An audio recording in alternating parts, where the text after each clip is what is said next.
Bu videonu bir izləyicimizin isteği əsasında çəkirəm. Yazı Word'də yazı yazmışam. Təkrarlanan sözləri avtomatik dəyişdirmək olar. Ölçüsü, rəngi mətndən fərqlənsin. Mən belə başa düşdüm ki, mətin yazılıb. Sadəcə olaraq bu sözlər, məsələn, tutaq ki, mən internetdə istənilən bir mövzunu götürdüm indi. Qala sözü burada başqa bir sözdən yox. Yeni qala sözünün əvəz olunacaq. Sadəcə olaraq ölçüsü və rəngi adi şriftlərdən fərqlənməlidir. Homeland tabında replace əmri haqqında danışmışdıq biz. Bu əmri klaviaturda olan Ctrl və H düymələrinin köməyi ilə vermək olur. Ekrana belə bir pəncərə gəldi. Biz bunun haqqında əvvəllər video çəkib paylaşmışıq. Find white. Deməli, axtardığımız sözü yazırıq. Növbəti sətirdə isə axtarılan sözü, dəyişdirilən sözü, hansı sözlə ki dəyişdiriləcək. Burada sadəcə qala sözü ilə qala sözünə dəyişdiriləcək. Sadəcə olaraq ölçüsü və rəngi dəyişdiriləcək.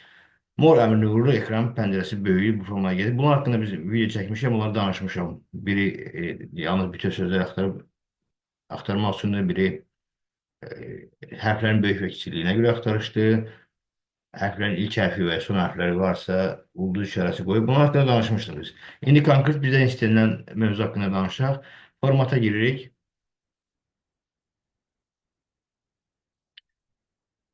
Replace əmrinə girdik. Baxın, bu qala. Yəni, dəyişdirəcək qalanın yanında mən kursorun yerləşdirirəm.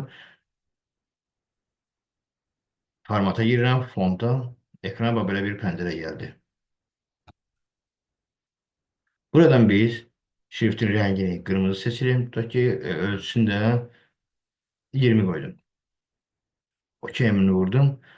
Bundan sonra replace all əmrini vurandan sonra avtomatik olaraq qala sözləri hamısı başqa rəngdə və yaxud başqa ölçüdə olacaq. Eyni yerdə başqa sözlərdə bir formada dəyişmək olar.